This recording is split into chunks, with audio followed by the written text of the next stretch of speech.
Welcome to the Clean Power Hour Live. I'm Tim Montague, your host. Today is September 7th, 2023. We're in the run-up to RE Plus 2023 in Las Vegas.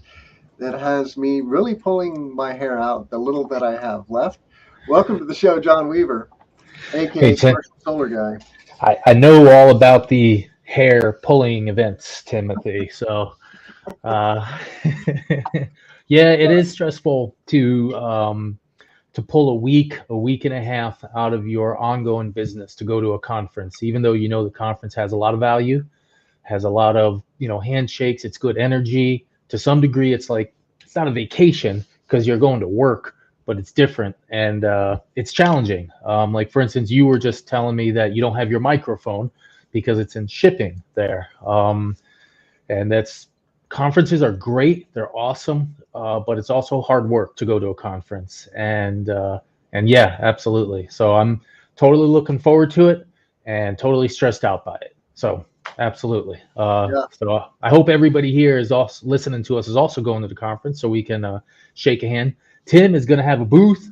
So stop by Tim's booth and say, Tim, you're the most awesome podcaster that I know of because you are. And and that. What's your booth number, Tim? the booth is 2269 Sands Level 2. Sands. 2269 Sands Level 2. And we're going to be conducting interviews with a ton of companies. I'm going to rattle off a few of the names that we're looking forward to seeing in the booth, including Matt Campbell at Terrabase Energy, Anza Renewables, aka Borrego, and the CEO, Mike Hall, is going to do an interview. We're looking forward to meeting Hugh McDermott from ESS. They're an iron flow storage company. Ryan Marborough, old colleague of mine from EDPR, who's now going out on his own. I'm not sure what he's up to. Vince Ambrose with Franklin Energy, Wow. the residential storage company. Have a lot of storage companies. And, as you know, John, like you can't shake a stick without running into a storage company. Lion Energy, I'm a huge fan of Lion Energy. They make residential and mobile solutions for storage, off grid storage solutions. Big fan of Lion. And they're going to be in the booth. LG Electronics with their home storage solution. I believe that's what they're promoting. Of course, they also, well, they do they still make solar panels? I'm confused about LG. No, I think LG pulled out of solar Yeah, globally fully. Yes. yeah, but still in the game with their storage solutions. It's so weird that they got out of the solar module business. I don't get that at all. It's Honestly, challenging. It's challenging profit wise, Tim. When I mean the reality is that the Chinese have made solar panels a national security thing.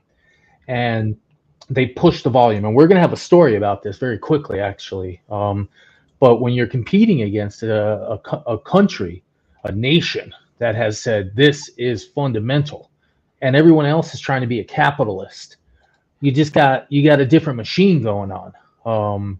And so and we're gonna when we see this chart that we're gonna share on the screen, Tim, people will grasp what this means to China. And you know a bunch of people, including myself, thought it might happen that once everyone else starts scaling with their solar module work, Europe and the United States, over the last 2 years, we've had some price appreciation due to polysilicon pricing and other things. But once China starts to scale, that price is going to collapse. And that price for modules has once again collapsed. So the question is, how the heck does LG stay in business? How the heck does Meyer Burger, my favorite company, stay in business? How does everybody else do it when your global competition is the largest populated, well, second largest populated nation on earth who has a different financial gain? And so I get it. I get why they pulled out. well, I don't know. It's like once you go through the trouble of making solar modules, like everybody eventually needs solar modules. They may not know that today. I would guess that only a fraction of humanity knows that they actually need solar modules, but eventually everybody needs solar modules, and everybody is consuming solar modules. It's like cell phones, right? 20 Yeah. years ago, we didn't know that everyone was going to have a smartphone, but lo and behold, everybody has a smartphone.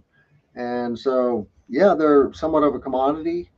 Um, and there's a few winners and many kind of also rans, but yeah, it's curious. But who am I to tell them what to do? Yeah.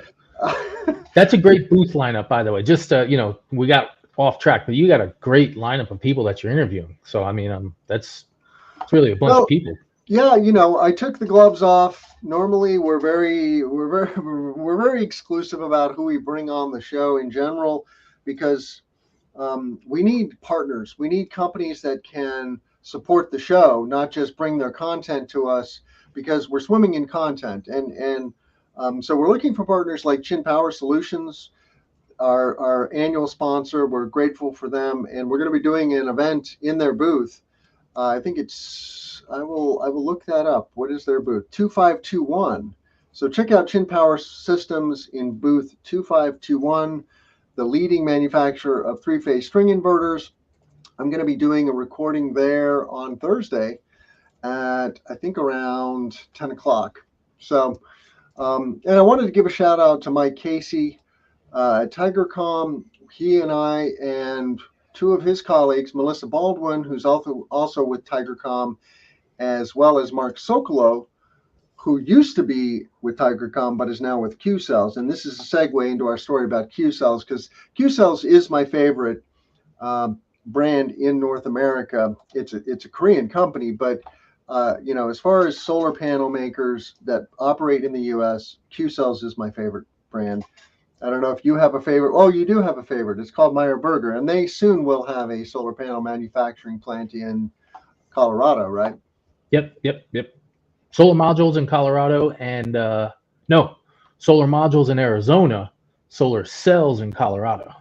Okay. Yes. And we'll put this story on screen. We may as well dive into the news. That's why we're here. Big announcement: Hanwha secures polysilicon supply chain for solar power business in North America. I guess getting those raw materials is no trivial matter, but you would know, John. What's the story, and why is this a story? So first, everybody expected this because Hanwha, the parent company of QCell, has a partial ownership of the REC Silicon facility that's in Moses Lake, Washington. So this is in the northwest of the U.S. It's mostly powered by hydro, like 95%, some huge number of hydroelectricity. So this is hydro-powered solar, Tim. How cool is that? And the facility makes approximately, or at least prior, before it shut down, makes approximately 17,000 metric tons of poly per year, which roughly, in my very rough calculation, turns out to be about 7 gigs of modules per year. So a couple things. One, I think that number is going to go up because it's old tech that was in that facility. I assume they've been upgrading it with new hardware, but I don't know that. And so that's 7 gigs of modules that can come from this facility that are U.S. based. The news has been suggesting that it's a roughly $3 billion contract spread over the course of 10 years. So 300 million a year. And then I start, doing a little math. So if we say 300 million a year, turning into 16.2 metric tons, which is 7 gigs per year, roughly the poly cost will be just over 4 cents a watt DC, which kind of jives. Then we add one extra variable.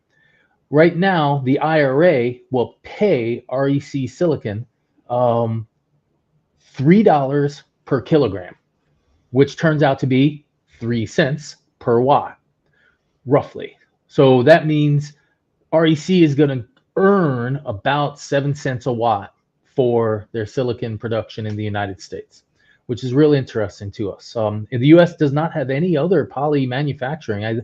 I know Hemlock exists and a couple of other companies exist, but the solar portion of it is mostly for or the polysilicon manufacturing is mostly not for solar. So I think this is the only solar focused polysilicon manufacturing in the United States. And so that's pretty cool. There might be another source or two. I'm not certain.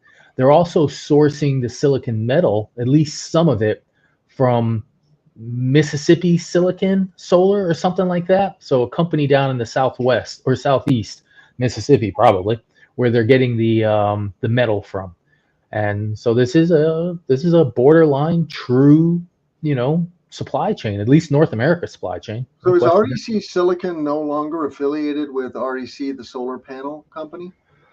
Correct. And they might even be separate from REC in Norway as well, but they might be a subsidiary. But well, it they're does separate. mention Norway here. It says REC Silicon of Norway. All right, yeah. So REC Silicon of Norway is a separate company than REC of Singapore, which is now REC of India, because I believe Reliance purchased REC, and Reliance is a massive Indian conglomerate.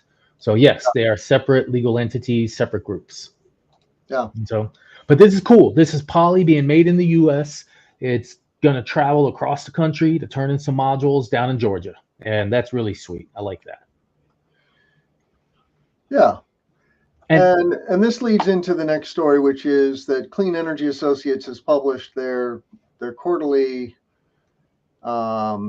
they call it PV SMIP supplier end of year module capabilities report or something like that. I've got the actual report. Supplier Market Intelligence Program, the SMIP. I've not looked at this report before, but what struck you about the report? And then I'll put the report on screen. Page 10. Page 10. Okay. Page 10 is what I want to talk about. And Tim, we're going to be in the annual terawatt era before we know it. And that's what this report is. And I just want to show everybody that screen. And then they're also going to, this is going to go back to our opening conversation about why LG said, hey, maybe this isn't our thing to be in solar anymore. Because, so first off, look at these are end of year numbers. So end of 2022, we had 405 gigs of capacity, of manufacturing capacity. As you can see, it's clearly dominated by China with the big red chunk. End of this year, which is, we're at the end of Q3 right now, Tim. End of this year, 866 gigawatts of manufacturing capacity. End of next year, Timothy, look at that big number at the top. 1 terawatt. Yep. Yeah. Oh man, now of course they show it going flat out.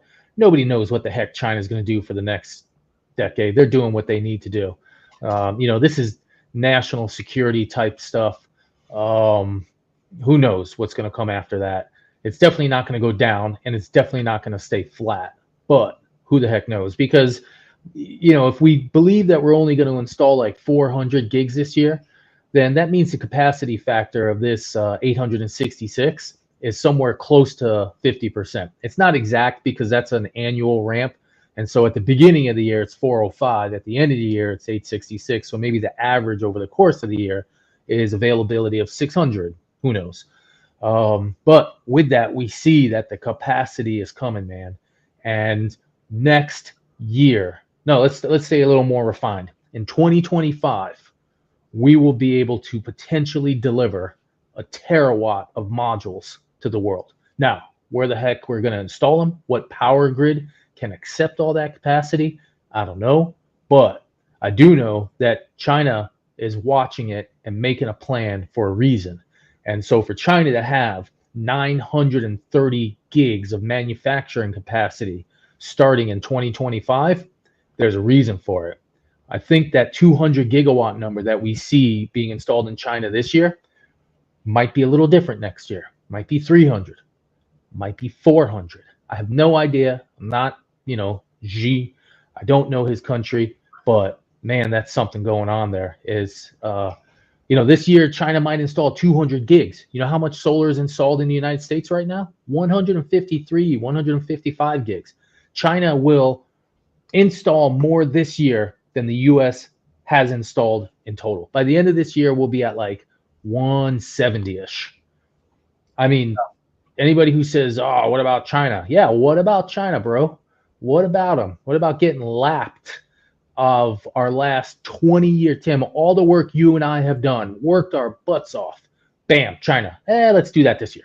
It's like, So that's why LG's out of business for the solar panel business. That this chart right here, it's just, look at that. That's big, heavy sledgehammer on the entire planet. A good sledgehammer, but from a capitalist perspective, it's a sledgehammer. It's interesting that, North America, or the Americas, I don't know if that includes South America or what, but is going from 6 to 33, between now and, or between from 2022 to 2024. That's 5x.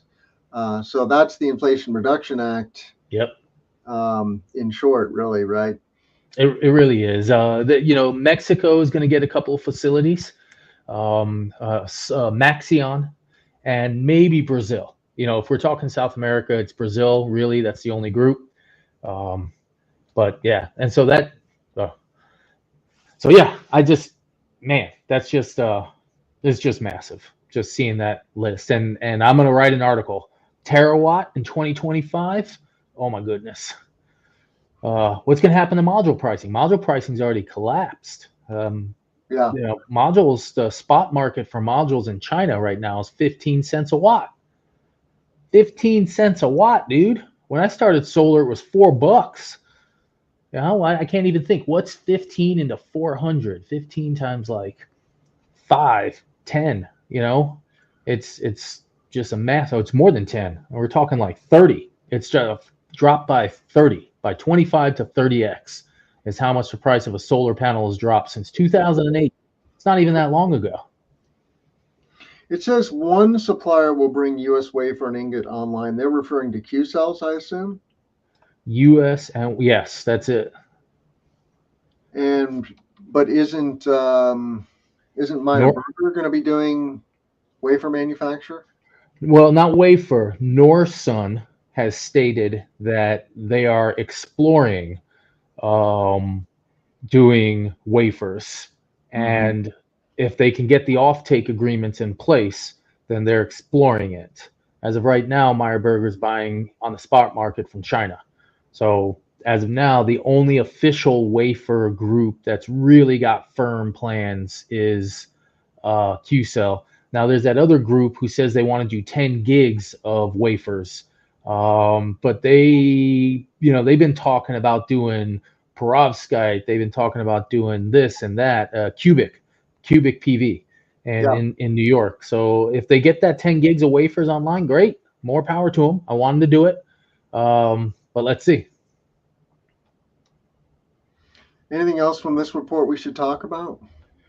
I haven't really gone through the report, to be honest. Maybe next week when I write a story on it. Well, the week after, but because I just that when I saw that headline number of 1 terawatt, I just got I kind of think, hey, can I answer one of the questions with a story that we should have had on our list, which we should do. I like what Andre here has asked because it's smart. Do we think more localized generation and the use of virtual power plants are better direction than large wind and solar farms?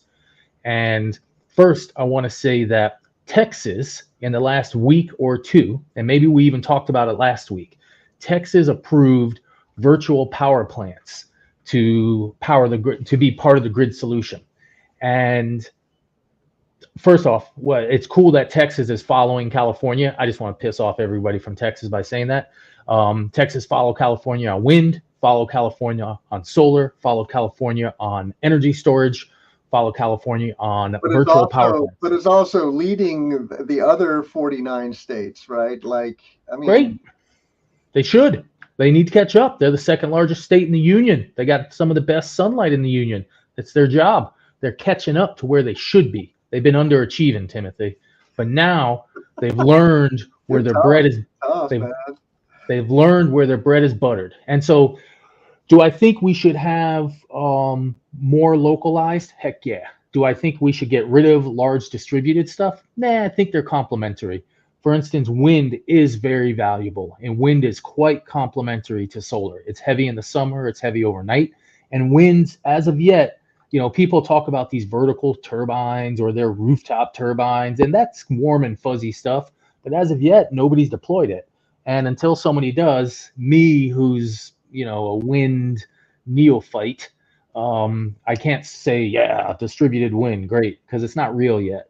So I think it's a good mix of value for large and small. And I also think for solar, there's other sizings that wind can't do, which is small distributed or distributed solar that's larger than rooftop and and that's like community solar. I'm a fan of this middle sizing that solar is able to do. The 250 kW, which is an acre, up through say 7 megs DC, which is 5 megs AC for community solar. And that's like, up to 40 acres. That 1 to 40 acre chunk, I think, is a very valuable thing because it is distributed. It's located on a local substation and it feeds nearby. So Andre, yeah, I think virtual power plants are a great direction to go and scale to and to keep going with. I think they would be complementary to the large scale stuff. And it's a good mix of things, in my opinion. Yeah, it's a both and, right? We need DG, we need distributed generation from wind and solar, well, solar primarily, and we need DG batteries, but we need grid scale. It's a both and. We can't green the grid without both. And we only need 1 to 2% of the landscape. So that's the thing. We already have 6% in roads and buildings. The real eye-opener statistic for me recently, John, about this whole transition that we're going through is that urban sprawl is way bigger of a footprint on our ecosystem, on our land, on our farmland than the clean energy transition. There was a study out of Tennessee that looked at this, and they found that urban sprawl is 10x what the footprint of solar development is in the state. And Tennessee is home to some very large solar farms. So utility scale solar is happening big time in Tennessee. But urban sprawl is happening at a much greater scale. And so when people say, hey, we're careful now, boys, you're paving over the planet with your solar panels, I push back hard and I say, no, actually, urban sprawl is paving over the planet. Solar and wind are just going to be 2% of the landscape, or even less if we went hard after, for example, offshore wind. And we're going to talk about offshore wind here, which is a good thing. It's a growing phenomenon. It's finally coming to the U.S. It's been happening elsewhere for 10 years. We're just late to the game as usual. I don't know what our problem is, John. It's so ironic. We're good inventors. We're good inventors of technology, but we're slow adopters of technology. Well, I mean, we know the United States is a fossil fuel. You know how they talk about like certain countries have been taken over by the fossil industry.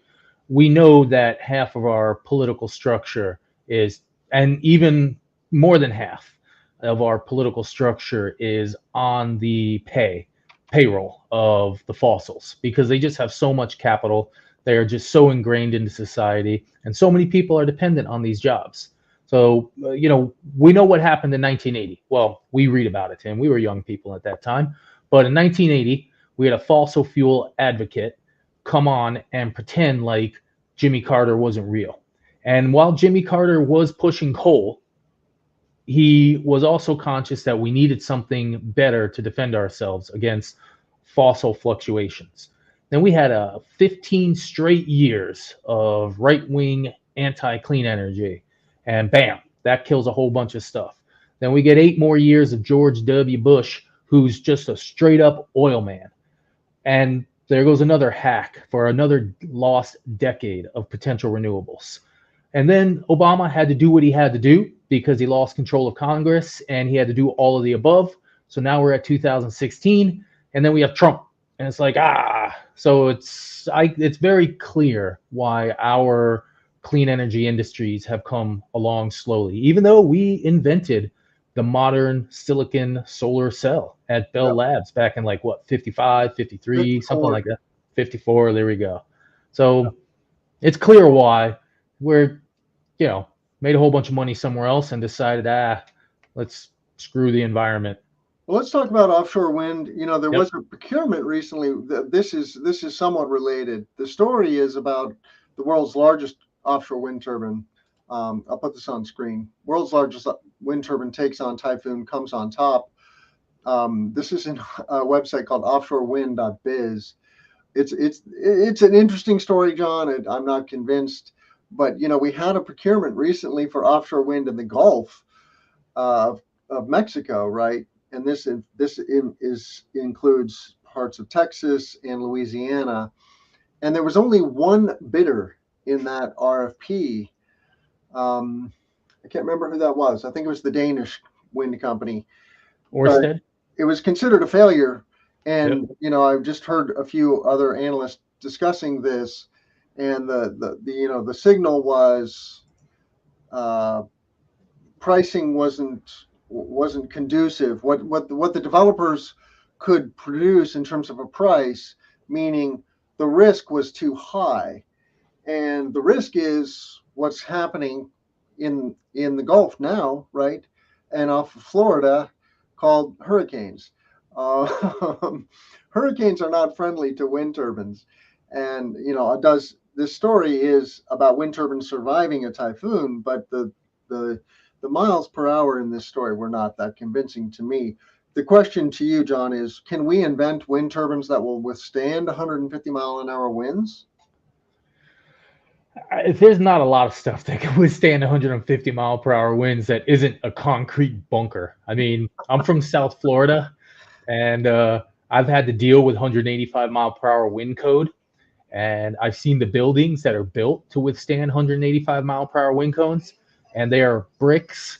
They are just large bricks that Yeah. are drilled into the ground. And so I don't know if a turbine can deal with that much. I mean, those are thin steel structures. So especially, I mean, did you see? I think they should. Is it Hasn't somebody done a design where the turbine tower actually sinks into the ocean under high wind conditions? I thought we saw a design. This doesn't show that. This is about a 16 megawatt turbine by a company called Goldwind, and yeah, it's an impressive machine. But the wind speeds were 85 kilometers per hour, which is like 65, 70 miles an hour, right? 52? Um, and that's chump change Yeah. in Florida speak, right? Or Texas and Louisiana for that matter too, right? All of these areas are hit by really big storms, and they're getting bigger and more frequent. So Yeah. um, And so I'd also say, it's more than just the storms in the Gulf. I mean, we just had a hurricane that came out of nothing in the Gulf. It's now a thing. It's now a thing that during the summertime, tropical storms, tropical depressions can turn into a storm, can turn into a hurricane in like 3 days because the Gulf is shallow and it gets hot. Like for instance, the water was over 100 degrees in the Keys, in the yeah, Florida Keys, like a yeah, month ago. So there's that. But this offshore wind bid, there's another variable. Offshore wind is trying to bid into the Texas ERCOT market. The Texas ERCOT market has solar at 2 cents and the largest wind portfolio of almost any country on earth at 2.5 cents. And now offshore wind wants to come in at double digits. I don't know. I think it really comes down to the economics of it, Tim. I think with the recent inflation that's putting a little pressure on this offshore wind hardware and the realities of the ERCOT Texas power grid market just makes it really challenging for anybody to have a financially viable project in the Gulf. So I really think it has a lot to do with where they're competing. If they were even in Massachusetts and New York, offshore winds pushing prices that are pretty strong. And those markets, though, fortunately / unfortunately for the people paying bills, they have expensive electricity. So Yeah, I think it has a lot to do with the Texas market being some of the lowest price electricity in the country. Yeah, it could be. Could be.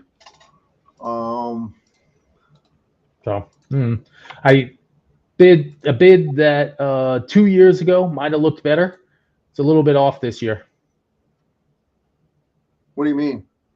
Well, 2 years ago, offshore wind might have bid at a better price. Maybe not 2 years ago. Maybe 2019, 2020, before the COVID inflation hit, and we had 18% inflation at least from January of 2020 to last month. So jacking up the prices 18% and then doubling or tripling the effective interest rates, that's challenging for a front loaded cash heavy investment.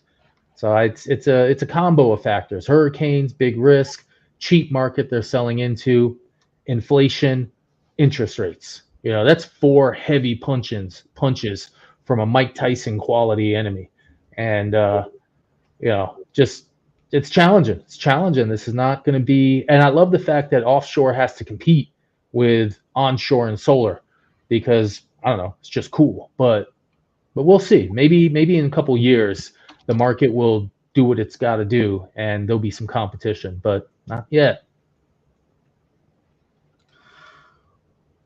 Well, let's talk about Ukraine.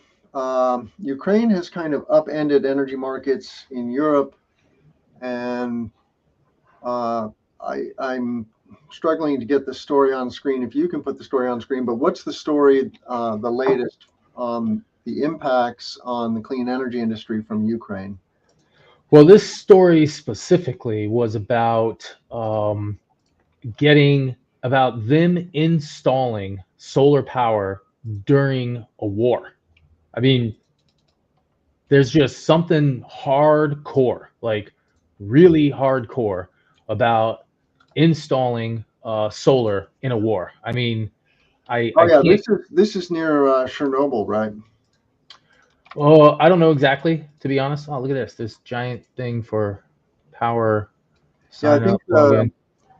I think the story references that the solar array No, was. this is a wind turbine. This is a wind turbine. So what occurred is that we have people building a 130 megawatt wind turbine field during a war, wearing bulletproof vests. Tim, how would you like to do some land development wearing a flak jacket and one of those cool helmets, driving around in a Humvee with your little checkbox, No and thanks. also, No yeah, thanks. no thanks. And then add one more variable. In the article, they state during the construction period, they spent greater than 300 hours in bomb shelters. What do you think the union guys would charge for bomb shelter work? That's like, I mean, holy crap, man. If I was a business person and I had the opportunity to hire some dudes from Ukraine who had built a wind farm during a war, those are the most badass people on the planet. So this is a story in Power Magazine. The story is a symbol of courage and invincibility. D-Tech completes wind farm despite war. And I could swear I saw a story about a solar farm recently related to this. But anyway, when We a did. hostile foreign country invades your homeland, many power projects might fall by the wayside. But for D-Tech, providing reliable power to customers and continuing to develop secure energy resources was part of its wartime mission. So it sounds like D-Tech is a Ukrainian company. EPC. Yeah. Yep. Wind EPC, man. Oh man, imagine being on top of a tower and there's missiles flying by. I mean, Yeah. oh, I I mean, power, glory to Ukraine, dude. Glory to Ukraine. You know, good people. I want to go there on vacation so I can spend money there and help because we they right now are the defenders of freedom on earth. And The we need to give them project all is we called can. the Tiligulska Wind Farm. There's a name for you. So, 114 megawatt wind farm oof, rough man. using Good. Danish Vestas wind turbines. Doesn't say. Oh, they're 6 megawatt turbines. Yeah. Yeah, so we're talking 10, 20 of them, 20 units being installed, or uh, 39 units being installed in the midst of a war. Oh, that's there's something hardcore with that, Tim. For sure, for sure. All right, we're going to talk about a solar truck, uh, and not what you expect, really, I guess. But I did see this, and it is an interesting story. This is New Atlas. Never heard of New Atlas. They're just one of the cool sites that like 50 different people covered this press release when it came out. But what's really neat, there's a couple things neat about this. One, this is really interesting. This is actually the part of the story that was the most interesting to me. It's a perovskite silicon thin film solar module coming from Midsummer. Midsummer is, I think, a Swedish manufacturer who is linking up with First Solar. And you know what? Midsummer, let's see, Midsummer Solar, First Solar. Midsummer's foray into United States market. So there's something about Midsummer and First Solar that maybe got tied together, or maybe it was just First Solar that bought a perovskite company. But I'm super interested in thin film companies getting in the perovskite because thin film is made in a very similar manner to perovskite. It's a vapor deposition thing where it's just it's sprayed down, and it's sprayed down in layers. Like it puts on a big piece of glass, goes into the first machine, they spray something, goes to the next machine, they spray something, and they do a whole bunch of that. It's a lot more complex than just fingers coming down, but perovskite plus silicon in the real world, Tim, and it's on a truck driving around. And in Sweden, they think they might get 6,000 kilometers out of this thing. That's pretty sweet because So a solar panel covered hybrid truck offers 3,000 to 6,000 free miles a year. Yeah, how awesome is that? And you have the roof, you have the sides, you have this trailer. They also are integrating a battery into the front of the truck as well into the trailer of the truck. And if you think about that, 3,000 to 6,000 miles, we're talking diesel. Well, in Europe, diesel's probably $8 a gallon. Who knows? But you get 10 miles per gallon. If you're getting, let's say, 4,500, that's 450 gallons times $6. We're talking 7, 8, 10,000 bucks a year savings just in fuel costs. That's pretty neat. And it's coming just from the trailer, but it's perovskite plus silicon, which is pretty sweet. 13.2 kilowatt of solar. Yeah, it might pencil. That's the question, right? That's the only question. Anything is possible. It's just a question of the economics to make it, feasible. And I don't know why you're suggesting that they're using some super high efficiency solar panels. Does it even? No. And not necessarily high efficiency, because I haven't seen any data on the perovskite silicon. This is thin film, so it could just very well be a 20-25% product. So not super high efficiency, not 30% plus, but I'm guessing it's mid-20s. But it's their next layer product. This is brand new stuff for Midsummer. This is perovskite plus silicon. And if this is the market they get into, wonderful. It's a thin film product. It's light. 13.2 kW. If we think about the cost per watt, let's say make it $2 a watt to install it. It's going to be less than $2 because there's no racking, there's no grid connection. Let's say $1.50. So now we're talking $18,000. Let's just say 20 grand. That's going to pay for itself in 3 years. Without tax credits, without incentives, without anything.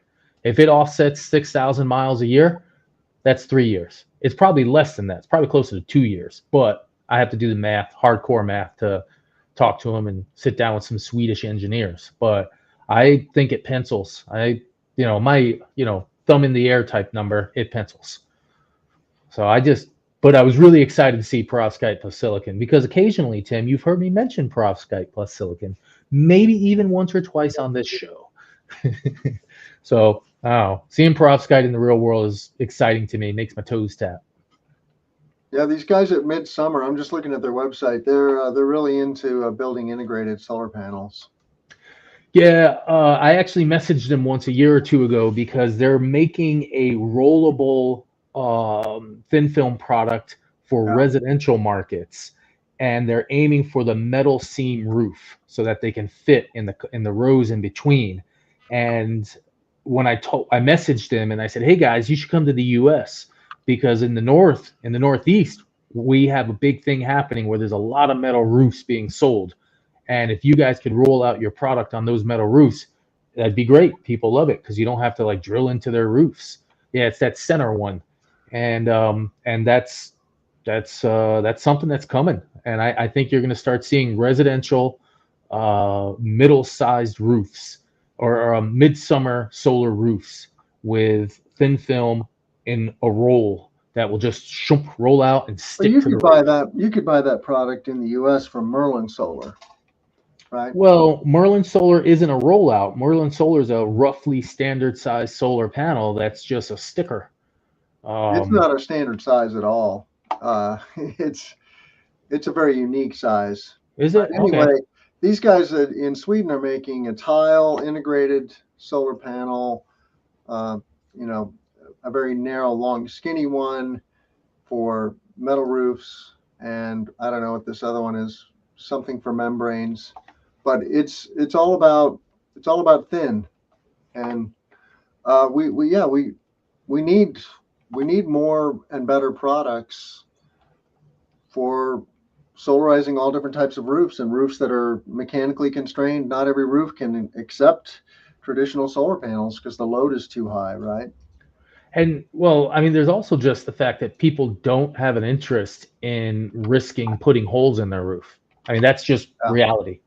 And a bunch of people think solar is ugly. I don't know what's wrong with those people, but a bunch of people don't like the look of it. Great, cool. How about this? We'll make it the same color as your roof and just stick it on there. And great, if it's cheaper, if there's no racking, if installation is lower, if the weight is lighter, all that kind of stuff is great. Especially in the Northeast, who have these heavy snow loads, and where you live, heavy snow loads. Like New Hampshire has like a 40 psf snow load requirement in some places. I'm sure, I'm working on a site right now that had a 75 PSF snow load number in the original documents from 10 That's a years lot of ago. snow. 75 pounds. Oh my gosh, that's a lot of wet snow. But that's what the numbers were. So nowadays it's lower. There's less snow, which is scary. But I think it's a cool product. I never really thought initially that perovskite plus thin film was the thing, but then after I saw First Solar and Midsummer take a little bit of a investment in it, it started making some sense. They're both vapor deposition products, and one of the challenges of perovskite on standard silicon is that the manufacturing process of standard silicon modules has a much higher temperature than perovskites like. 6, 7, 800 degrees, whereas perovskites are something like the 2 to 400 degree range that they can deal with. So somebody's going to do it. And if First Solar ends up being the company that comes out with the first commercially available perovskite plus silicon utility scale module, I would not be surprised in any way.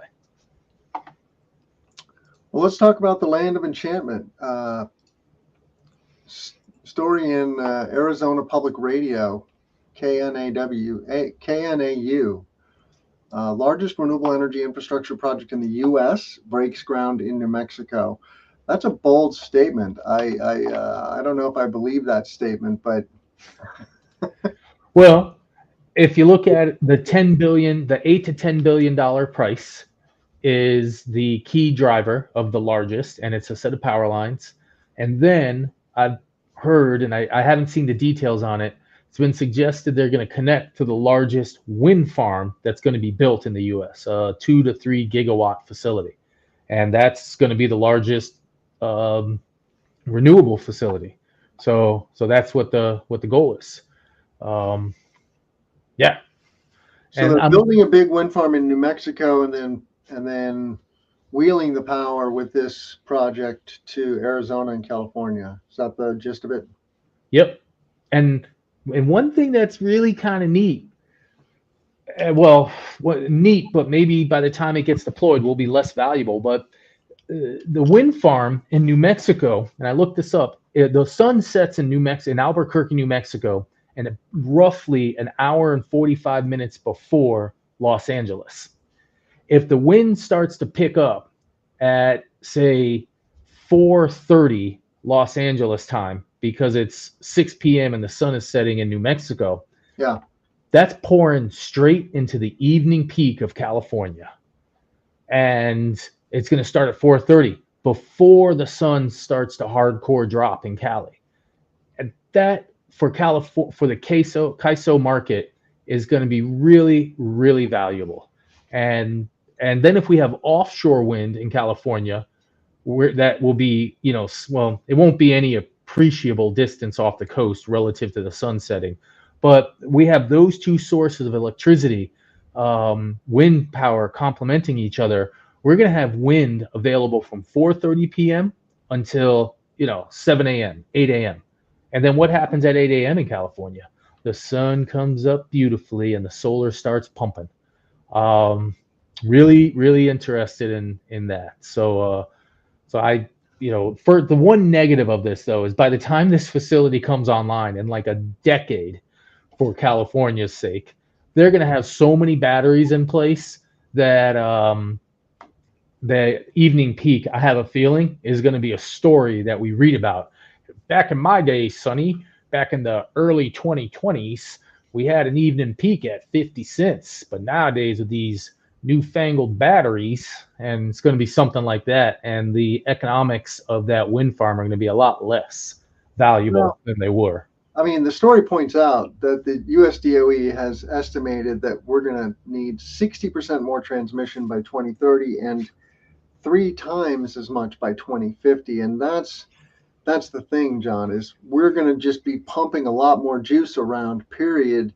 Yeah, we can attack the duck curve in California with batteries, and we're doing that, and that's very important. But I don't really see the need for transmission declining per se. Um, but only time will tell. Only time will tell. And but yeah, with electrification of transportation and industry, that's a lot of electricity. It's really hard to grok.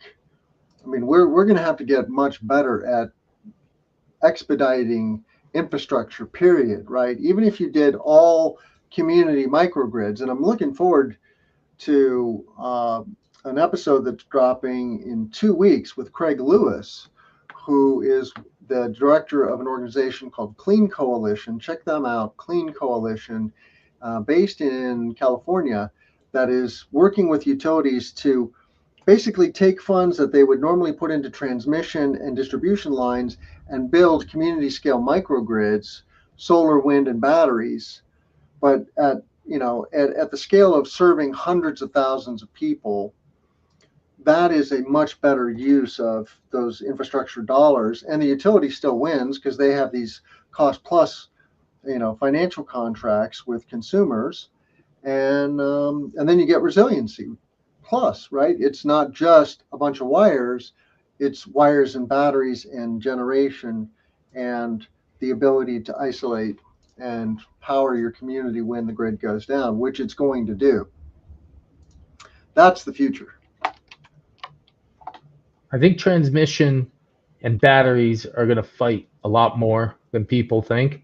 Everybody keeps saying batteries are just going to be too expensive, and but you know what? The market will respond to the challenges and the politics of transmission. And just like everybody said, "Oh, solar panels, we can't do it." Well, they're going to say the same thing about, or they're saying the same thing about batteries. But that argument is going to get beat up real hard. Um, just like China is doing the thing with those solar panels right now, they're going to do the same thing with batteries. There was a story in the Financial Times this past week that showed China's demand for batteries at like X, and then their demand for or their future manufacturing capacity at like 5x. And everybody's like, oh, China's manufacturing is going to put pressure on other manufacturers globally. Yep, they will. That's what they're going to do. And they're going to massively populate the world with batteries. And, there was our good friend Benchmark, and it's probably on our document list. He showed us that battery cells dropped. Simon Morris, he showed us that battery cells have again dropped below $100 per kilowatt hour. Well, people were saying, oh, it's never going to go down again. Well, they were wrong. Just like they were wrong about solar panels, they're wrong about batteries. There's a lot of wrong people out there, Tim. Well, there is that thing called the technology adoption curve, right? As you double the amount of technology being used, the price drops by what, 25% or something, some big chunk, right? And we're doubling. We covered that with the solar panel industry, right? But let's talk about this. Solar deployment is now happening at roughly 500 billion annualized rate. That is a very interesting graph this gentleman found on Twitter, formerly known as Twitter, X, formerly known as Twitter. What do you call a tweet now, John? I call it Twitter. You still call it Twitter? Yeah. Yes. You're such a rebel. You're such a rebel. Musk can go to heck. Musk can go to Zeet. Yeah, no, it's Twitter, and it's nothing else until I leave it. And if he doesn't like it, I don't care. So Patrick Collison, shout out to Patrick Collison, whoever you are. You can click on that. That should get bigger if you click on that image. I know. He found this graph. This source is Bloomberg NEF. Okay, that's why. This is our good friends. Our good friends. Our good friends at BNEF. So we're on pace for $500 billion a year in solar. Is that the gist? Well, so if you do an annualized number and you look at the last 4 quarters, on average, the last 4 quarters equaled about 500 billion. And well, maybe it's annualized if you look at 125. So pardon me. If you look at Q2, 125 billion. 125 billion times 4 is 500 billion. That is the estimation for what the annual output is. And that number is going to go up. And because we're growing, this last quarter globally, we put out a good number, but the Q3 number and Q4 numbers are going to be bigger. So the annualized number by the time we get to Q4 is going to be 600 billion. So this is, this gentleman, if you look at his comment, what technology deployments were larger than this? The U.S.'s aircraft production during World War II seems to be 400 billion. Global data centers, 200 billion. The French nuclear deployment, this blows that out of the water. This blows the Manhattan Project out of the water. There's nothing, anything. Other than like food, we do more money now than on oil, including the actual fuel. How big is the oil industry globally per year? Do we know? We do know. I think it's like 500 billion. Global oil industry revenue. According to market research, total revenues for oil and gas drilling came to 4.3 trillion in 2023. Holy all right. cow. Yeah, so I don't know. I don't know crap. But in terms of deploying new stuff, that's the thing. Gregor McDonald, who writes this great newsletter, the Gregor Letter. Do you read the Gregor Letter? Sometimes, yes. Yeah, and I've been going back and forth with him. We're going to bring him on the show, but he showed this chart recently, showing global renewables as a fraction of the energy mix, and we're still less than 10% globally. Now, in some markets like Europe and the U.S. and China, we're in the teens and the 20s, but globally we're less than 10%. And so that's the wake-up call, right, for humanity, because CO2 levels are still going up. The problem is still getting worse. We're just tapping the brakes. We're not actually slowing down. I know. I know. In fact, it's not slowing down, it's accelerating in reality. We're So, increasing CO2 levels, I think, by a percentage point every year now. yeah, it's rough. It's gonna be a bunch of black eyes for the foreseeable future, and that's why we need to develop those turbines that can withstand hurricanes. Get Yeah. on that, will you, John? I'm doing it yesterday, working on it, buddy. All right. Well, I'm looking forward to seeing you in Las Vegas. Have a safe train ride. You're getting on a train, right? Tomorrow at 12:40 from South Station in Boston with Christian Rosalind of Clean Energy Associates, former cohort at PV Magazine USA. And we'll be joining with another gentleman. I think his name is Peter. I forgot what his last name was. So there's going to be three of us on a train together for like 2.5 days, Tim. And we're just going to be talking solar and probably complaining about being in a train for 2.5 days. But it's going to be it'll be something cool. Uh, I you just know, hope the Wi-Fi works. I hope. Well, I got my magical cell phone that's going to give Yeah, us yeah, yeah. The you know, hotspot, if you have a signal. if You you have could a be signal. traveling across rural America, so you may not have a signal. True, very Um, true.